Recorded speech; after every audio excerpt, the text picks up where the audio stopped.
完成っす。ほう。花火玉。雪平流真夏のクリスマスケーキっす。 Hey guys, today we'll be making the Midsummer Christmas Cake from Food Wars. This cake is really interesting. The cake itself doesn't contain dairy and no added sugars. All the sweetness will come naturally from the different ingredients used.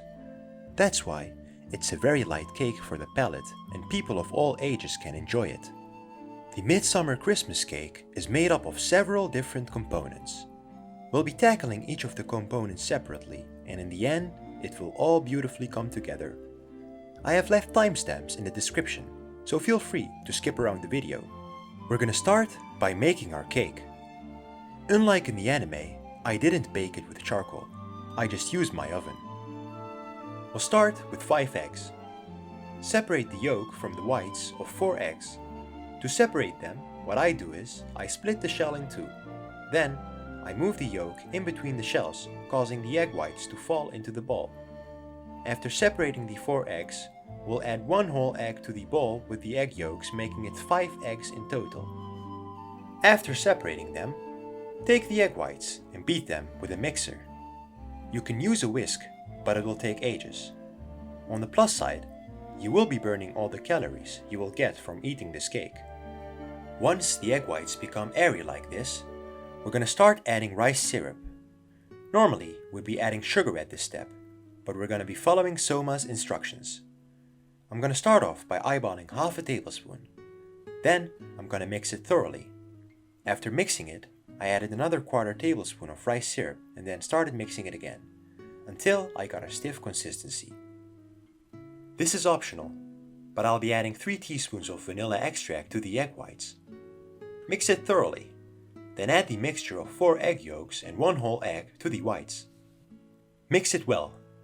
Then add a tablespoon of canola oil, 4 tablespoons of all-purpose flour, 1 teaspoon of salt, and 1.5 tablespoons of rice syrup.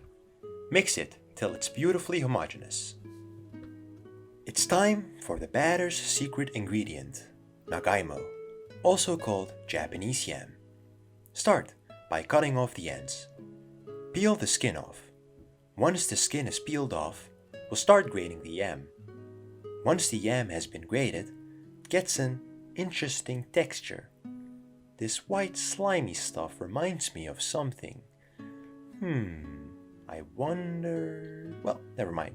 Let's move on. Add the grated yam to the batter and mix it with a silicone spatula. Don't use a whisk or an electric mixer for this step.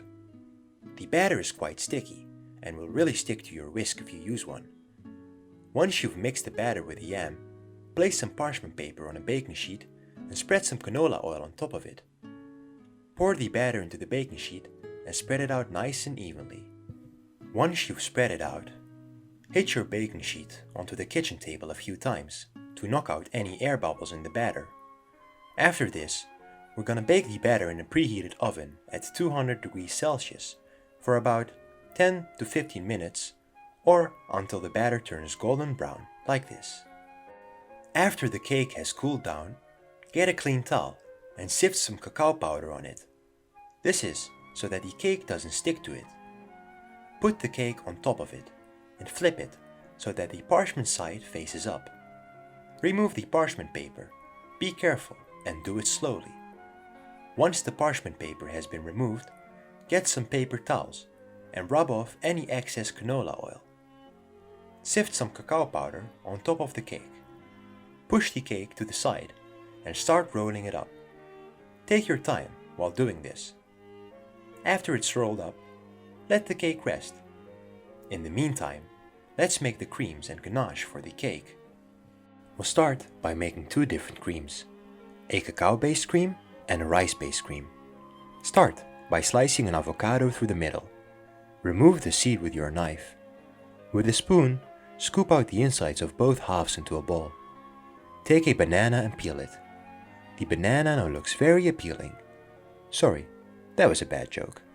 Slice up the peeled banana and put it into a bowl. Repeat these steps 2 times so that we have 2 balls with an avocado and a banana. For one of the creams, we'll need to prepare some puffed rice. Take a cup of puffed rice and soak it in a 1/4 cup of soy milk. This way, it gets softer and blends more easily. Get a food processor and put in the avocado and banana. We'll follow this up by a tablespoon of soy milk. I'd recommend getting soy milk from an Asian store. Usually, in convenience stores, the soy milk is watered down and loses its sweetness as a result. Mix it, and then add a block of silken tofu. Don't choose normal tofu. Silken will give you a better consistency for the cream. Add a tablespoon of rice syrup to the cream. These were the steps that you need to follow for both creams. For the first cream, we're gonna add 1/2 cup of cacao powder. Mix it well until you got a smooth consistency. For the second cream, we're gonna add the cup of puffed rice that we had soaked earlier. I wish my cream was whiter, like in the anime. I think adding more puffed rice would have given me a better result, but it tasted amazing, so it's okay. Now that we're done making the cream, we're gonna get the cake we had rolled earlier and unroll it.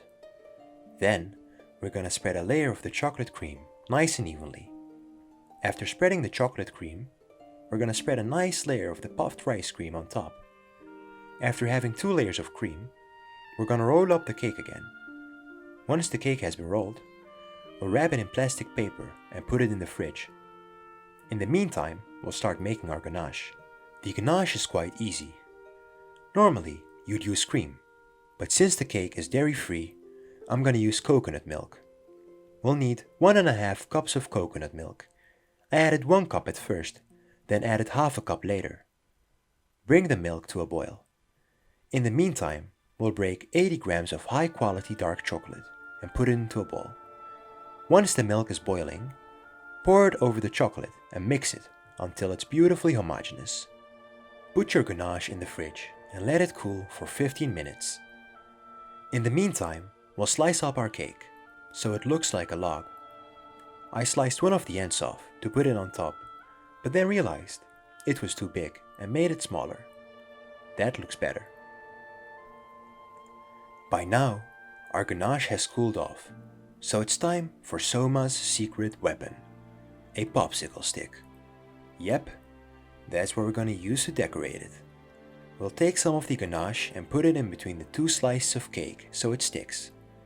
Then, we'll spoon some ganache over the whole cake and start decorating it with the popsicle stick. I'll be honest, this is really fun. Decorate it until it looks like a log. I'm satisfied with how my log turned out. Now that the chocolate cake has been made, we'll start making the Christmas balls. First, we'll need to make a coffee crumble for inside the balls.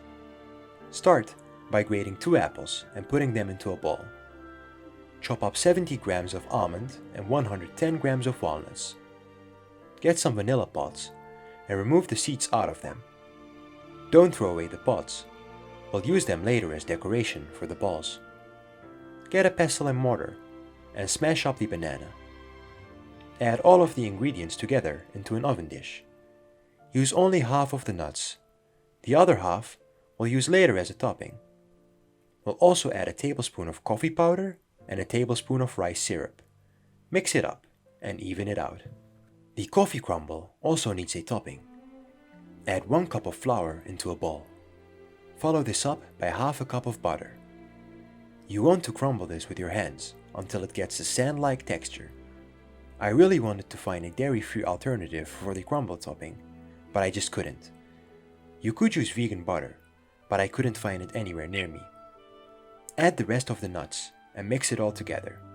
Then, top the fruit mix with the crumble topping and put it into a 180 degrees Celsius preheated oven for 35 minutes, or until the top is golden brown, like this. Now, to the actual chocolate balls. We'll start by tempering our chocolate. I'm using high-quality white chocolate, about 1/2 cup. I'll temper it by putting in the microwave on the lowest setting for a few minutes. For me, this was 110 volts. I then took it out, mixed it up, and put it back in. I kept repeating this until the chocolate melted beautifully. Once the chocolate is melted, you'll need one of these molds. Spread the chocolate throughout the mold, making sure that there is a thin layer of chocolate.